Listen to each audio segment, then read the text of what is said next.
Segunda de Pedro, si ya están ahí, se darán cuenta que es una carta breve, consta de 3 capítulos. Pero me preguntaba si el Señor nos revelara que estamos próximos a partir, próximos a morir. Y por consiguiente tendríamos la oportunidad de despedirnos de nuestros seres amados. Hasta tendríamos la oportunidad de dejar una célebre última frase. Vieron que existe las últimas frases que dijeron determinadas personalidades antes de morir. Leía una, de una personalidad de la política que decía: las últimas frases son para los tontos, que no tuvieron mucho que decir.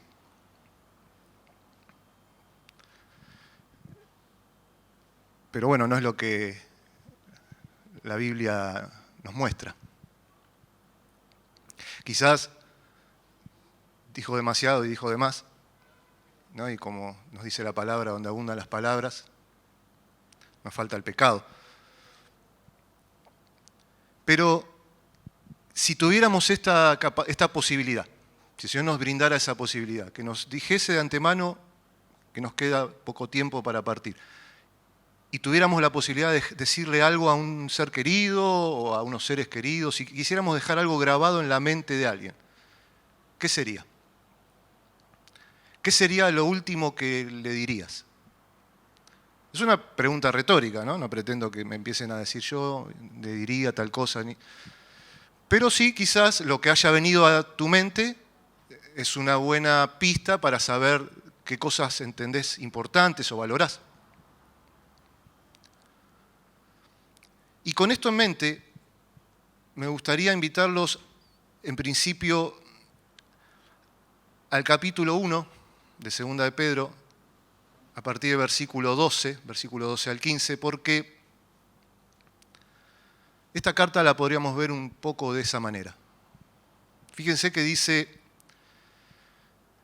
Pedro, escribiendo: por esto yo no dejaré de recordaros siempre estas cosas, aunque vosotros las sepáis, y estéis confirmados en la verdad presente. Pues tengo por justo, en tanto que estoy en este cuerpo, el despertaros con amonestación, levantarlos por medio de recordatorios, quiere decir allí. Sabiendo, dice el versículo 14, que en breve debo abandonar el cuerpo, como nuestro Señor Jesucristo me ha declarado. También yo procuraré con diligencia que después de mi partida vosotros podáis en todo momento tener memoria de estas cosas. Pedro escribe esta carta sabiendo, por revelación del Señor, que en breve va a dejar este cuerpo, y él quiere recordar algunas cosas que ellos ya saben. De hecho dice que saben y que están firmes en esa verdad presente, pero que así todo le parece de suma importancia recordarlas. Podríamos resumir muy rápidamente la carta de Pedro o aquellas cosas que Pedro nos quiere recordar en esta última carta, que en el capítulo 1 nos va a hablar o nos va a recordar lo que Dios hizo por nosotros y la respuesta que debiera haber de nuestra parte a esa obra de Dios. En el capítulo 2 nos va a recordar que hubo, hay y habrá falsos maestros que introducirán herejías destructivas y que por eso debemos cuidarnos. Y en el capítulo 3, Pedro nos va a recordar que, entre otras cosas, también hubo y habrá burladores que van a poner en duda la promesa del Señor de su regreso en gloria, y nos va a llamar a tomar la actitud correcta, porque no solo van a poner en duda el regreso del Señor, sino los eventos que ese regreso va a desencadenar. Pero yo me quiero, de estas 3 cosas que Pedro nos quiere recordar antes de su partida, y que no solo para Pedro son importantes, sino que Pedro escribe inspirado por el Espíritu Santo, lleno del Espíritu Santo. Y debemos entender que esto también es importante para Dios, que no olvidemos, que recordemos. Yo me quisiera centrar en la primera de esas 3 cosas, de esos 3 recordatorios. Por eso los invito al capítulo 1, sé que están allí. Vamos a leer desde el versículo 1. ¿Qué es lo que Pedro que tiene esta oportunidad y no la quiere desperdiciar, nos quiere dejar en la memoria. Dice la palabra de Dios, Simón Pedro. Él usa su nombre judío y el nombre que el Señor le dio. Pedro, Petros, roca. ¿Cuántas piedras hay aquí, no? ¿Cuántas rocas somos nosotros? Pero él era roca en el sentido de firmeza. Nosotros somos roca en el sentido más de dureza. Pero con el tiempo Pedro fue roca en el sentido de firmeza. Al principio hay esperanza para nosotros, quiero decir, ¿no? Luego dice siervo, esclavo, alguien que está bajo un amo. Y apóstol, ¿no? Literalmente enviado, mensajero, embajador. En el contexto del Nuevo Testamento, mensajero de las buenas nuevas. Y en el contexto de los apóstoles, en el caso de Pedro, aquellos que fueron personal y oficialmente comisionados por Cristo para ser enviados como embajadores del reino. Entonces, siervo y apóstol de Jesucristo, a los que habéis alcanzado por la justicia de nuestro Dios y Salvador Jesucristo una fe igualmente preciosa que la nuestra.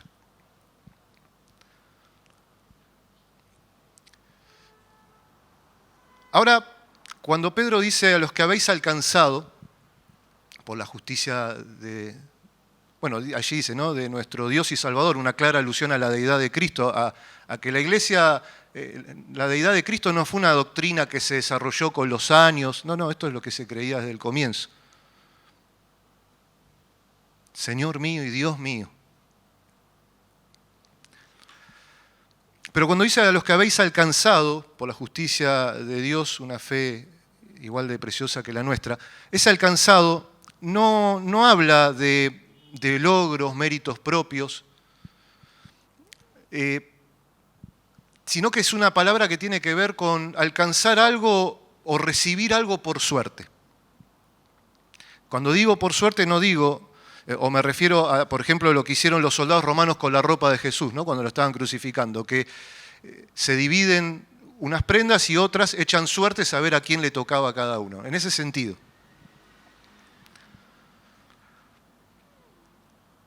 Pedro no está diciendo que Dios echó suertes para ver a quién le tocaba y a quién no le tocaba, sino que la idea o lo que Pedro está resaltando desde el comienzo, primero es la gracia, el efecto que la gracia hizo en su vida. Simón Pedro, siervo y apóstol del Señor. Y le está escribiendo a aquellos que, al igual que él, y que todo creyente es propietario, es poseedor de una fe preciosa por la justicia de Cristo, y algo que hemos recibido de pura gracia.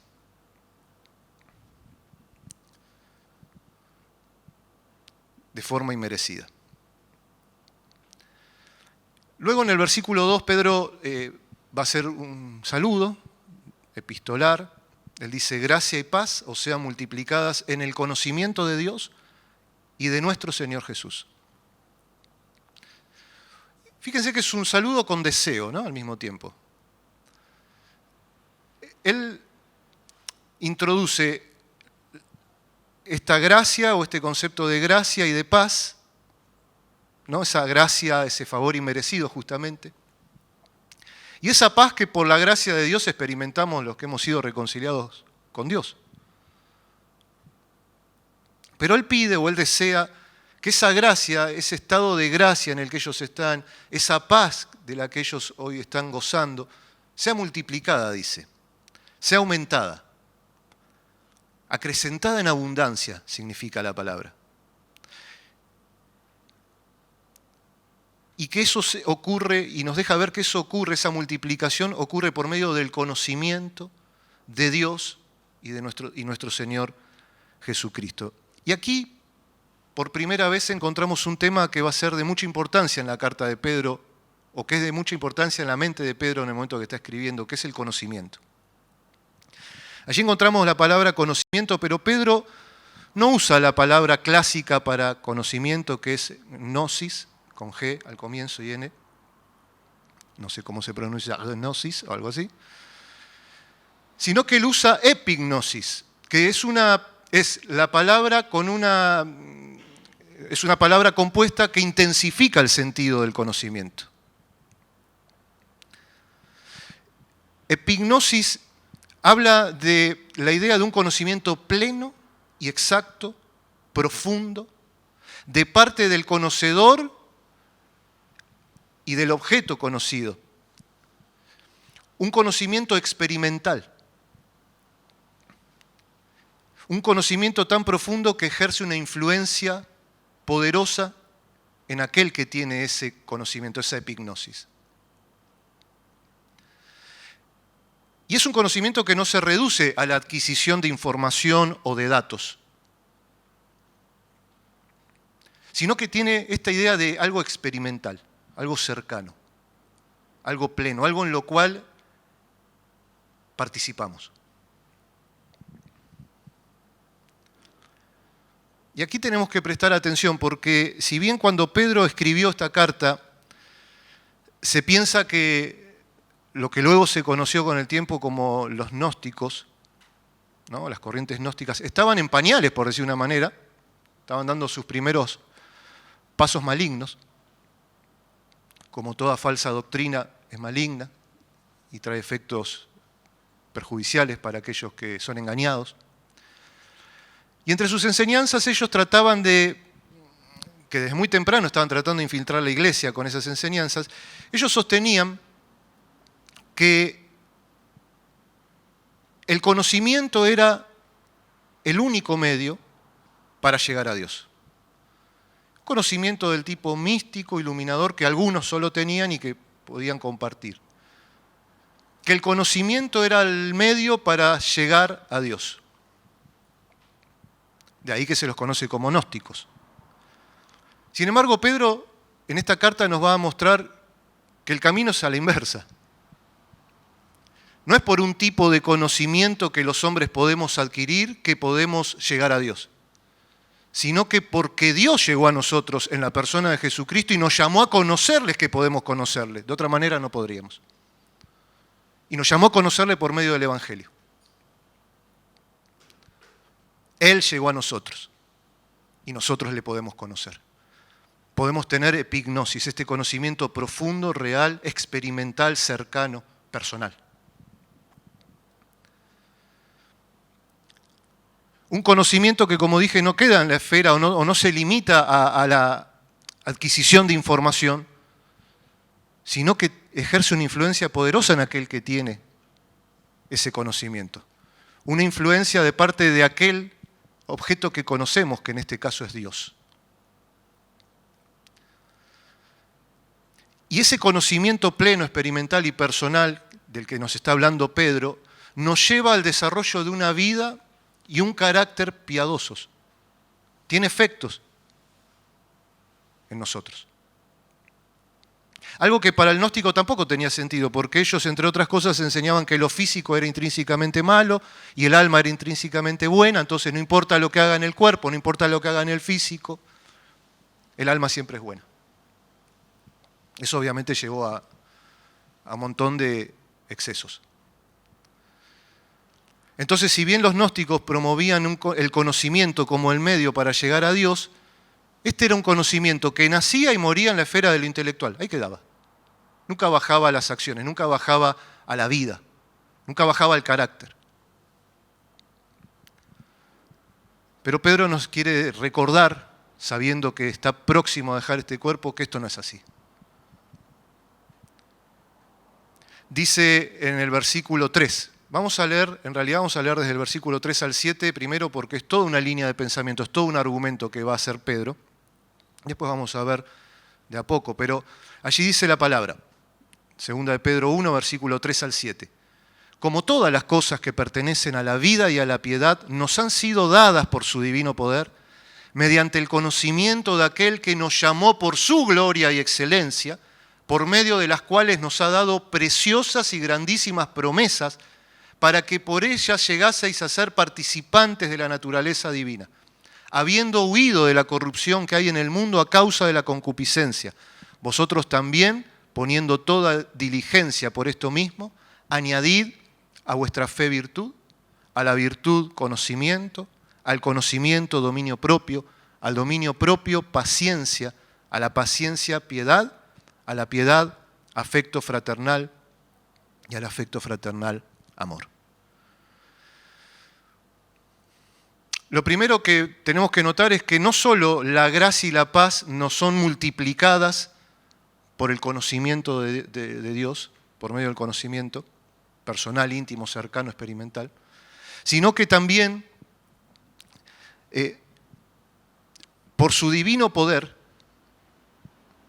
y mediante el conocimiento, habla del canal por el cual ocurre algo, un acto, y otra vez es epignosis, que usa allí en el versículo 3, de aquel que nos llamó por su gloria y excelencia.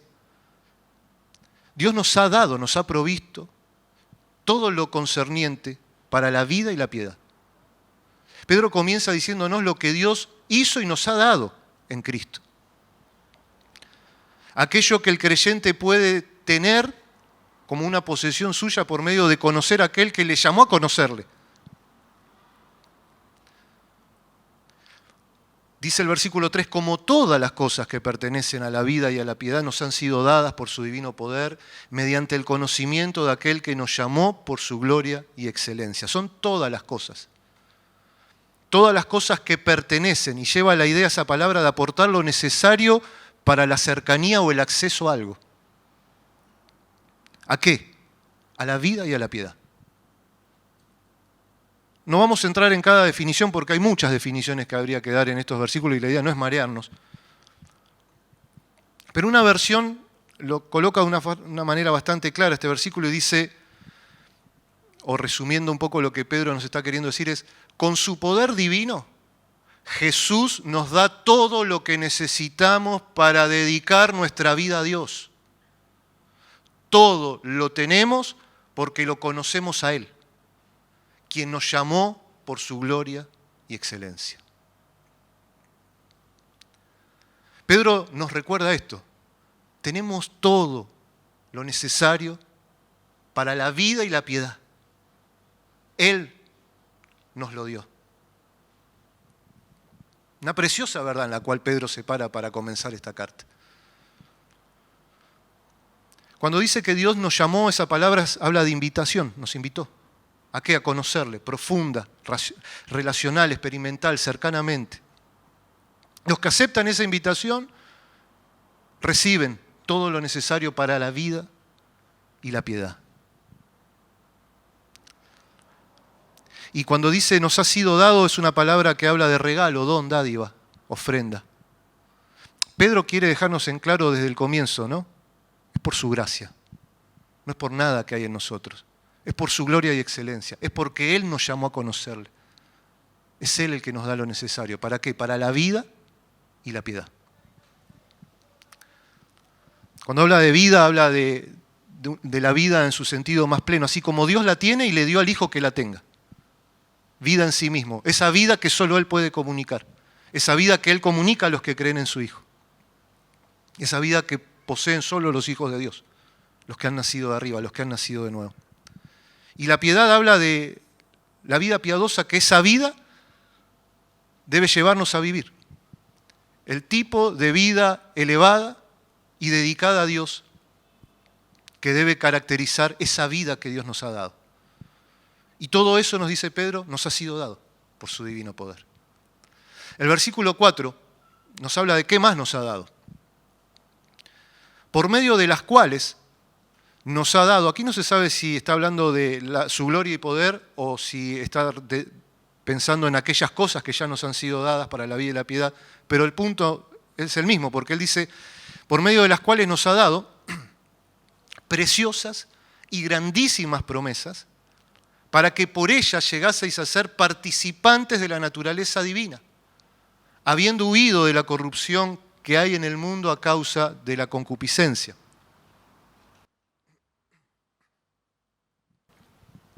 Pedro dice que además nos ha dado preciosas y grandísimas promesas. ¿A dónde están? Todas aquí. Nos falta una. Y por medio de esas preciosas y grandísimas promesas que Dios nos ha dado, podemos llegar a ser participantes de su naturaleza divina. Y aquí la idea de Pedro es ese proceso de santificación. Fíjese que él dice, habiendo huido de la corrupción que hay en el mundo, de la destrucción, del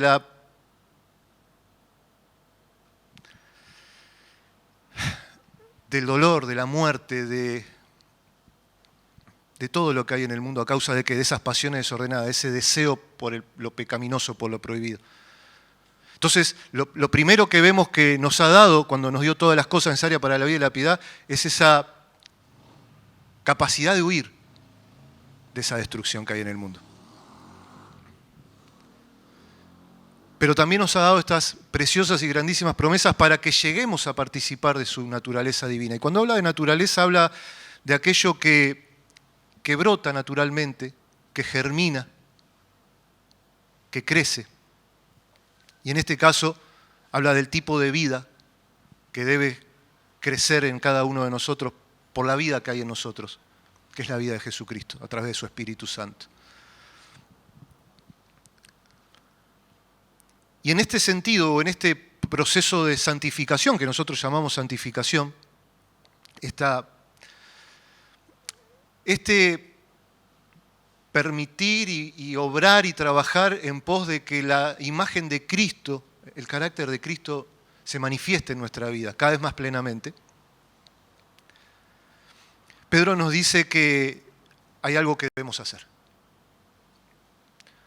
Y uno puede decir, pero si todas las cosas ya me fueron dadas por su divino poder, las cosas referentes o concernientes o necesarias para la vida y la piedad, ¿no debería ahora esperar a que eso pase? No. Debemos procurar, esforzarnos y trabajar para que eso pase. Colaborar. Hay una parte que nos toca. Pedro, que exalta desde el comienzo la gracia y el poder de Dios, no anula nuestra responsabilidad. Al contrario, nos anima a que cumplamos con esa responsabilidad pensando o parados de lo que Dios ya ha hecho y nos ha dado en Cristo Jesús, sabiendo que tenemos todo lo necesario para esa vida que Dios nos llama a vivir. Él nos lo dio y Él está dispuesto a ayudarnos a que lo llevemos adelante. Dice el versículo 5, vosotros también, poniendo toda diligencia por esto mismo, añadid a vuestra fe virtud, a la virtud conocimiento. Por lo que Dios ha hecho, entonces ahora nosotros, dice Pedro, pongamos toda diligencia. Habla de velocidad, rapidez, solicitud, prontitud. ¿Para qué? Para añadir. Allí habla de proveer abundantemente, suplir completamente para algo, ayudar o contribuir. Eso es lo que está diciendo Pedro. Añadir en abundancia a nuestra fe virtud. A esa fe que aquí está relacionada con el creer, con esa confianza en Cristo, añadir virtud. Esta palabra significa excelencia, tiene la idea de excelencia de carácter, de obras. Lo que Pedro nos dice es que a la fe, a esa confianza en el Señor, debemos proveerle una abundancia de excelencia de obras, excelencia moral, que acompañan a la fe verdadera. No que las obramos para tener fe, no, que siguen a la fe, que evidencian la fe, que respaldan la fe. Santiago diría, ¿quieres saber, oh hombre necio, que la fe sin obras es muerta?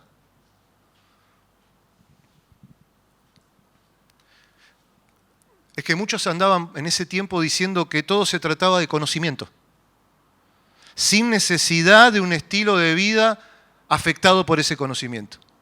El tema es conocer, conocer, conocer. Y Pedro dice, no es eso solamente. Y Pedro no rechaza el conocimiento. Fíjense que, de hecho, sigue diciendo que a la virtud debemos añadir conocimiento. Y ahí usa la palabra gnosis. No epignosis, sino conocimiento, gnosis. Pero no como el medio por el cual llegar a Dios, como se proponía, sino el conocimiento que es necesario añadir y suplir abundantemente en el ejercicio de esa fe y esas obras y esa virtud. El conocimiento necesario para reconocer y comprender la voluntad de Dios y decidir. Para conocer a Dios y su obrar y entender que Dios está haciendo algo y me está llamando a hacer algo. No un conocimiento intelectual o en la esfera mental. No, un conocimiento de las obras de Dios, del poder de Dios, de la voluntad de Dios, que me llaman y me ayudan a tomar las decisiones en pos de Cristo. Al versículo 6 dice que al conocimiento, bueno, allí él no sigue diciendo añadid, pero lo hace al comienzo y se entiende que a cada cosa es que debemos añadirle, ¿no? Al conocimiento, añadir o proveer completamente, abundantemente, dominio propio. El conocimiento como único medio para llegar a Dios, como lo proponían los gnósticos, llevó a un tipo, como dije antes, de vida libertina, ¿no? Si total no importa lo que haga en el cuerpo, el alma intrínsecamente ya es buena, no la puedo ensuciar con mis actos, con mis obras. Pero el conocimiento que Pedro nos llama a añadir, fíjense que de inmediato dice, y a ese conocimiento añádanle, hagan una provisión abundante de dominio propio. Esa fuerza bajo control. No bajo nuestro control, sino bajo el control de Él. Del que nos dio todas las cosas ya en abundancia para la vida y la piedad, lo necesario. El verdadero conocimiento que nos lleva a una sujeción de voluntad y de acción, incluso de los deseos, bajo su voluntad, su dirección y sus deseos. Luego dice al dominio propio que le debemos añadir paciencia. Y esta palabra no es paciencia en el sentido de, está llegando tarde fulano y voy a esperarlo media hora pacientemente. No, la paciencia, o esta palabra que encontramos en el Nuevo Testamento como paciencia, tiene la idea de resistir alegre, aguantar bajo el peso de una prueba sin ceder, sin huir, sin dejarnos quebrantar, hasta salir aprobados. Resistir el peso de la prueba alegremente. ¿Por qué? Porque sabemos que a través de esa prueba Dios está obrando en nosotros algo. Y queremos alcanzar eso que Dios quiere obrar en nuestra vida.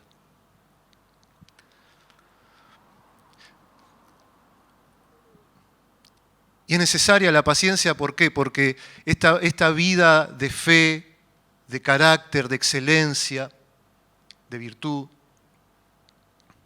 esta vida que Pedro nos llama a conocer la voluntad de Dios e ir en pos de esa voluntad, a ese dominio propio, es un tipo de vida que es resistida en el mundo, es un tipo de vida que no agrada, es un tipo de vida que es atacada.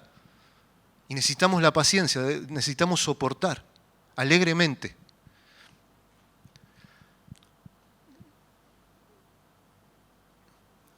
Porque tenemos la mirada puesta en Él, en sus promesas, preciosas y grandísimas promesas por las cuales podemos participar de su naturaleza divina. Jesús lo explicó muy claramente allí en el Sermón del Monte con respecto a ese soportar con gozo, alegremente, las pruebas y las dificultades, teniendo en mente el reino. Cuando dijo, bienaventurados los que padecen persecución por causa de la justicia, porque de ellos es el reino de los cielos. No está hablando de que te persigue la policía, el poder judicial. No es esa justicia, habla de la vida justa que caracteriza a un hijo, a un súbdito del reino. Está en las bienaventuranzas, al comienzo del Sermón del Monte. Estoy leyendo Mateo 5, versículo 10 al 12. Ustedes no hace falta que lo busquen. Dice, porque de ellos es el reino de los cielos. Bienaventurados sois cuando por mi causa, y lo aclara, os vituperen y os persigan y digan toda clase de mal contra vosotros mintiendo, gozaos y alegraos, porque vuestro galardón es grande en los cielos. Porque así persiguieron a los profetas que fueron antes de vosotros. Pero volviendo a Pedro, al final del versículo 6, nos dice que a esa paciencia, a ese aguante alegre, debemos añadirle piedad. Esto no es un aguante por aguantar, o sin sentido, sin propósito. No, es un aguante porque lo que queremos es que esa vida piadosa se manifieste en nosotros. Piedad, el tipo de vida dedicada y entregado a Dios. Esa vida que va en pos de Dios, decide en pos de Dios. Y esa piedad, que como vemos aquí, no está separada de la hermandad, no está separada de la comunión, no está separada de la comunidad de creyentes. Fíjense que dice en el versículo 7 que a la piedad, a esa vida piadosa y dedicada y consagrada, debemos añadir y hacer una abundante provisión de afecto fraternal. Amor fileo, amor de hermanos. Ese amor que debemos proveer en abundancia para la vida piadosa que Dios nos está llamando a vivir y nos está recordando que podemos vivir porque nos dio lo necesario para que lo hagamos. Y que lejos está la enseñanza bíblica de una supuesta vida piadosa separada o divorciada de la comunión de los hermanos. La piedad no se vive en un monasterio, la piedad no se vive en una montaña, la piedad no se vive aislado en un bosque, la piedad no se vive como un ermitaño. No, la piedad se vive en comunidad, dentro del cuerpo de Cristo, del cual cada uno de nosotros formamos parte como miembros. Por eso nos dice que para la piedad, la verdadera piedad, la piedad bíblica, la piedad de Dios, la piedad conforme al plan de Dios, necesitamos afecto fraternal, el amor entre hermanos. Decís, con razón me decía de la paciencia, el aguante alegre y bajo el peso de la prueba. Claro, sí, porque es parte de cómo Dios nos va tratando y moldeando.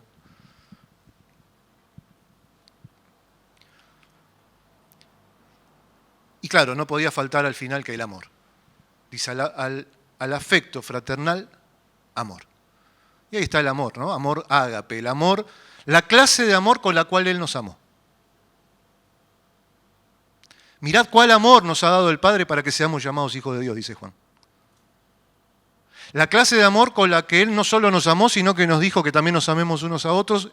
La clase de amor por la cual el mundo va a reconocer que somos sus discípulos. El amor ágape. Un amor ligado a la benevolencia. Bueno, la mejor descripción sin duda debe estar allí, primero en Cristo, que nos mostró cómo Dios nos amó, cómo Dios nos ama. Y allí en 1 Corintios 13, donde Pablo escribe, ¿no?, sobre cómo es ese amor. No es jactancioso, no hace nada indebido, no busca lo suyo, no se irrita, no guarda rencor, etc. Ahora quizás uno llega a esta altura de la carta de Pedro, recién comenzada, y decimos, pero ¿cómo hago? ¿Cómo hago para añadirle a mi fe virtud, a la virtud? ¿Y cómo hago? ¿De dónde saco? Bueno, es que lo que Pedro nos está recordando desde el comienzo es eso. Todas las cosas ya nos fueron dadas por su divino poder, mediante el conocimiento de aquel que nos llamó, todas las cosas necesarias para esa vida y esa piedad. Esa vida que Él puso en nosotros, esa vida que Él nos dio y esa piedad que nos llama a manifestar, a vivir. Por eso debemos y podemos, como Pedro nos dice aquí, añadir de nuestra parte, con prontitud, con diligencia, con rapidez, todo esto que aquí acabamos de ver. Sabiendo que ningún logro, ningún avance en nuestra santificación es nuestro, no es mérito nuestro, no alcanzamos en el sentido de lograr algo, como decíamos al comienzo, sino que realmente nos ha sido dado de gracia, por la gracia de Dios. Pero una gracia que nos llama a esforzarnos, una gracia que nos llama a trabajar, una gracia que nos llama a dedicarnos a Dios. Y Pedro nos está diciendo que estas son las únicas cosas que debemos añadir en abundancia y con prontitud, pero sí las que Él, inspirado por el Espíritu Santo, nos quiere recordar. ¿Por qué? Porque, de hecho, en el versículo 8 nos va a dar un porqué, una razón, un motivo. Fíjense, dice, porque si estas cosas están en vosotros y abundan, no os dejarán estar ociosos ni sin fruto en cuanto al conocimiento de nuestro Señor Jesucristo. Dice, si están en nosotros, si son posesión nuestra, y abundan, habla de hacerlas sobreabundar, entonces no nos van a dejar estar ociosos, ni sin fruto en cuanto al conocimiento, ahí otra vez vuelve a la epignosis, el conocimiento personal, íntimo, relacional, experimental de nuestro Señor Jesucristo. Me llamaba la atención que usa la palabra ociosos, ¿no? Porque esa palabra habla de inactivos, desocupados, como alguien que no tiene trabajo. Y aquí en el contexto de la carta de Pedro, debemos entender que Pedro nos quiere dejar estas cosas grabadas para que no caigamos en la trampa de los falsos maestros. Y uno dice, pero yo no conozco ningún gnóstico. Quizás cambia el envase, quizás cambia el envoltorio. Yo me acuerdo que cuando recién me convertí, le fui a predicar a una persona y me dice, no, yo soy gnóstico. Y yo ni sabía lo que era. Y digo, bueno, si a mí Dios me perdonó todo lo que hice, ¿cómo no lo va a perdonar a él? Sea lo que sea que haga un gnóstico, pensé, ¿no? Y le prediqué igual. Pero los gnósticos de hoy no eran los mismos gnósticos de la antigüedad. Pero sus doctrinas no dejaron de existir. Sus engaños siguen estando, tratando de llegar al pueblo de Dios. Ellos predicaban conocimiento y conocimiento, ¿no? Como si la necesidad del creyente fuera conocer y no vivir. Conocer y no cambiar. Conocer y no crecer en santificación. Conocer por conocer. Lo cual llevaría a un cristiano a la ociosidad. A un cristiano a vivir ocioso en el sentido que piensa que no tiene trabajo que hacer, nada de qué ocuparse en su propia santificación personal, en su vida. Como que Dios me salvó, me llamó, me dio todo lo necesario para la vida y la piedad, para que yo me consagre al conocimiento. Al conocimiento que queda en la esfera de la mente, del intelecto y no baja jamás a la acción, ni al carácter ni a la vida del poseedor de ese conocimiento.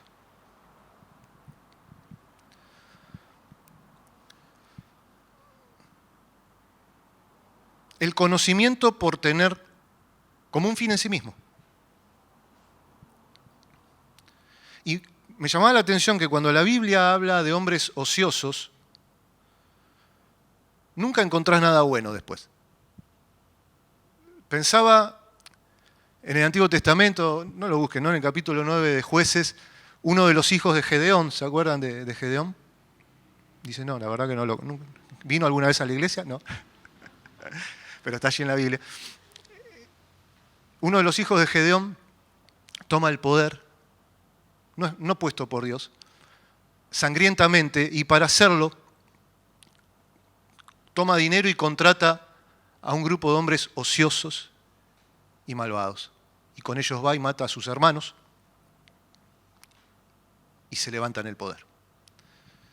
En el Nuevo Testamento también encontramos ejemplos de hombres ociosos y peligrosos.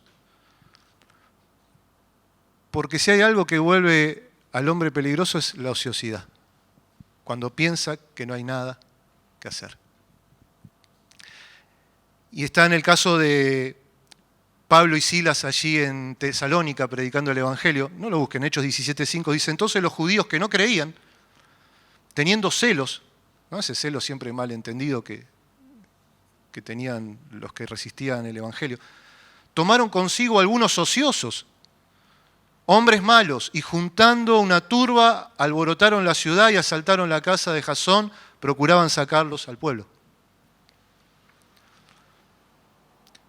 Y quizás nosotros podemos leer estas palabras de Pedro, y tener quizás la actitud que tuvieron los que la recibieron originalmente, ¿no? Porque Pedro lo dice muy claro.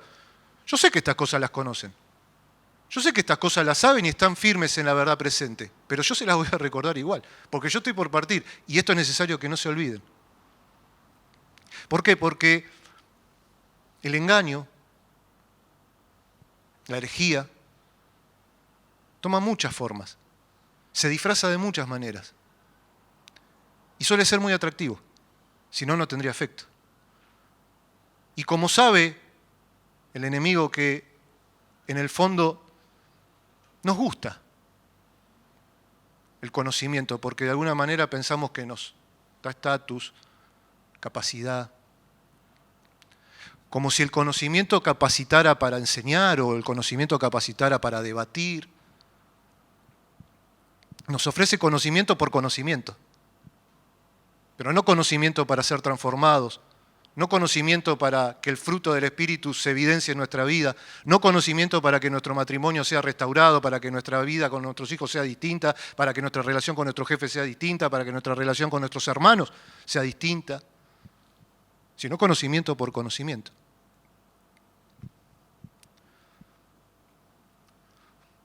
Y podemos pensar, pero ya sé esto. Estas cosas las conocemos, sí, sabemos que el Señor nos llamó a la santificación, a escuchar para poner por obra. Cualquiera aquí puede pararse y decirnos lo que Jesús dijo allí en el Sermón del Monte: el que oye mis palabras y las hace, le compararé a un hombre prudente que edificó su casa sobre la roca.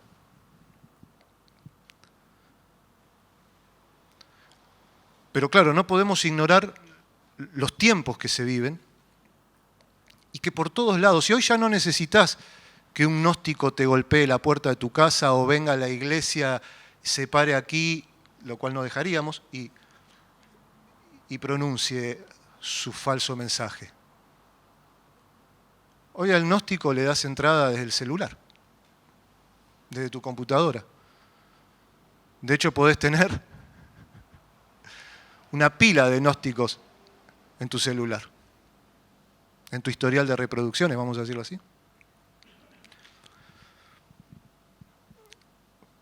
Porque hoy también, hermanos, abunda un cristianismo que promueve el conocimiento como un fin en sí mismo.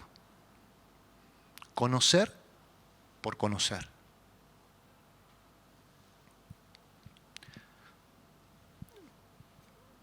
Como si lo que el cristiano necesita fuese información, que piensan que lo que debe saciarse del creyente es su hambre y su sed de conocimiento. Y Jesús dijo, no pronunció ninguna bienaventuranza, nunca dijo, bienaventurados los que tienen hambre y sed de conocimiento porque ellos serán saciados. No, los que tienen hambre y sed de justicia, de esa vida transformada, de esa vida que muestra a Cristo, de esa vida que muestra que somos que Dios obró con su poder en nuestra vida y está obrando con su poder en nuestra vida, que nos transforma, que nos cambia, que nos santifica. Esos sí son bienaventurados, dice, porque ellos serán saciados, dijo Jesús.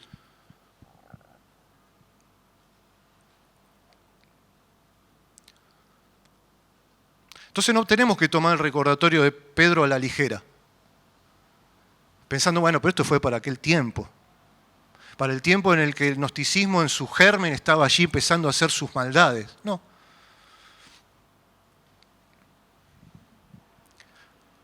Y no confundamos nuestra hambre de conocimiento con hambre de Dios. Puede ser parecido, pero no es lo mismo. ¿Qué, me están llamando a que no crezca en el conocimiento? No. Pedro tampoco, fíjate que él llamó a tener conocimiento y a añadir conocimiento. Pero quizás la pregunta sería, ¿conocimiento para qué?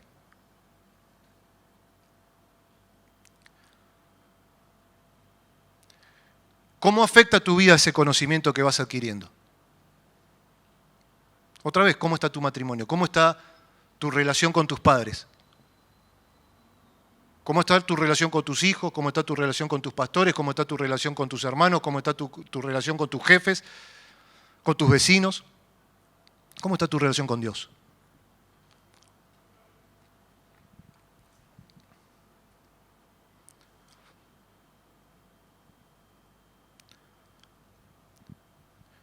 ¿Es un llamado a no crecer en conocimiento? No, es un llamado a crecer en el conocimiento que transforma, en la epignosis, no en la gnosis solamente. Es que yo quiero conocer y conocer para poder enseñarle a otros. Podés hablar mucho, pero cuando empiecen a mirar tu vida, van a ser palabras nada más.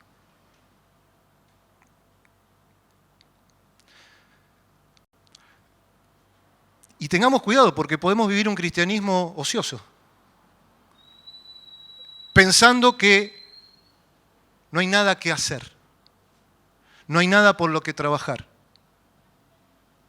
como si estuviéramos desocupados en el asunto de la santificación personal, como si el punto fuera solo conocer más la doctrina de tal cosa, la teología de tal, la confesión de no sé cuándo, lo que dijo el teólogo no sé qué, el reformador no sé cuánto, y lo que dijo Jesús,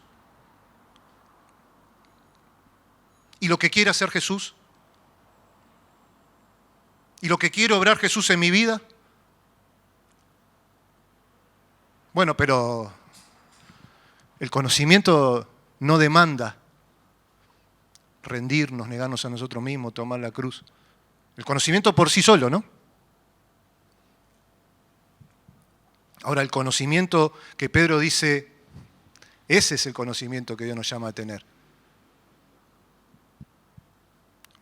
Un cristianismo epignóstico, si se permite, experimental.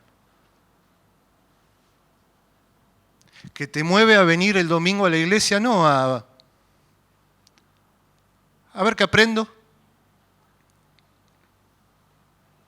sino a ver qué me quiere hablar Dios, qué me llama Dios a cambiar, qué me llama Dios a abandonar, qué me llama Dios a seguir haciendo.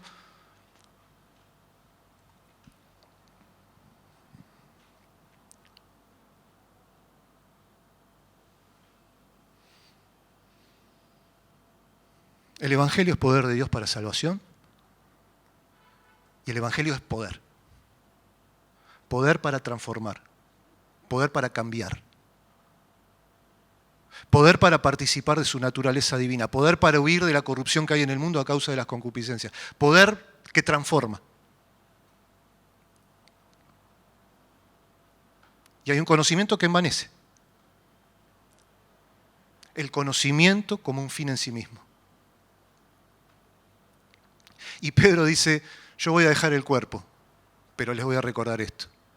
Lo saben, están firmes, pero tengan cuidado, porque el corazón es engañoso. Y confundimos hambre por conocer con hambre por Dios, y no es lo mismo.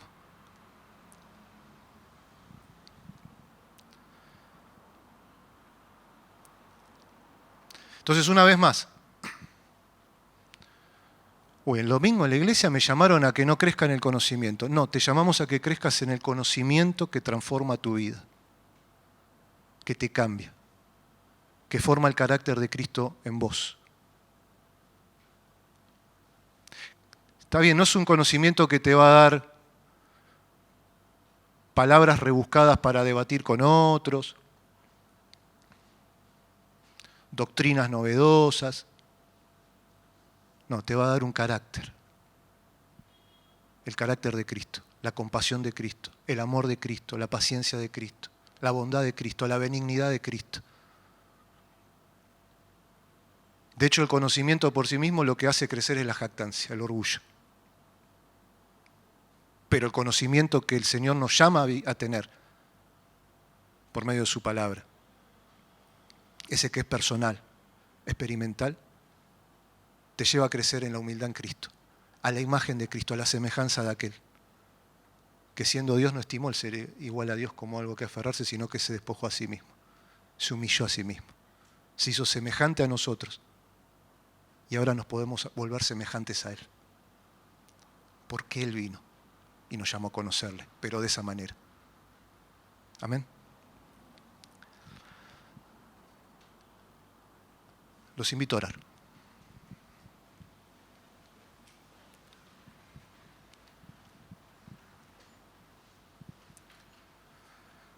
Padre,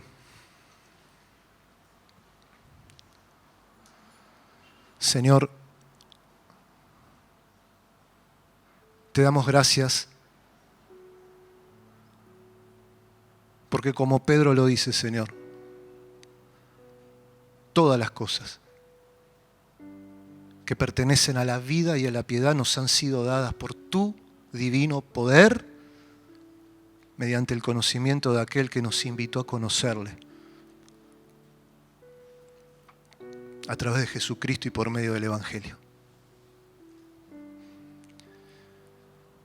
Señor, te damos gracias porque si hay algo que nos sacudió por completo, nos maravilló, fue el poder que tú tienes para transformar nuestras vidas. Y quizá nos olvidamos que en eso debemos estar ocupados diligentemente cada día hasta que tú vuelvas o nosotros vayamos a tu presencia. Señor, perdonanos si el deseo, y tú lo conoces, la intención de nuestro corazón, que tú la conoces, cada vez que nos exponemos a tu palabra, ya sea predicada o escrita en la congregación o por los medios virtuales, lo único que nos motiva es un deseo y un hambre por conocer un poco más. Porque te perdemos de vista, Señor. Y dejamos de participar de aquello que nos estás invitando. Tu naturaleza divina, Señor. Crecer a semejanza de ti. Pero también te damos gracias, Señor, porque si eso es lo que hay en nuestro corazón o eso ha estado en nuestro corazón, hoy podemos volvernos a ti. Hoy podemos acercarnos a ti nuevamente y pedirte, Señor, una vez más. Dame hambre y sed de ti, Señor. Dame hambre y sed de justicia. Dame hambre y sed de amoldar mi vida a tu palabra, a tu voluntad. No me dejes estar ocioso ni sin fruto en cuanto al conocimiento de ti, Señor. Que nuestra vida sea transformada para tu gloria.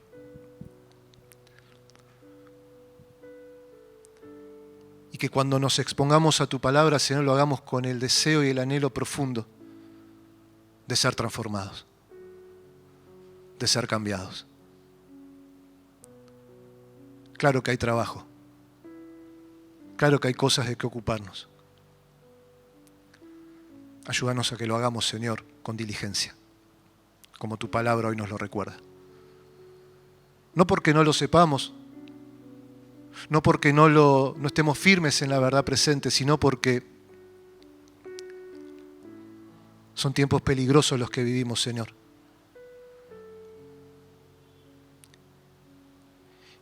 Y hoy ese cristianismo del tipo intelectual abunda.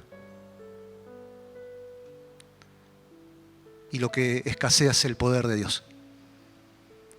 Y nosotros creemos en un Dios de poder. En el Dios que cambia vidas, que transforma, que liberta, que hace nueva todas las cosas. Y que en su amor y en su misericordia nos llama a participar de esa hermosa obra de santificación.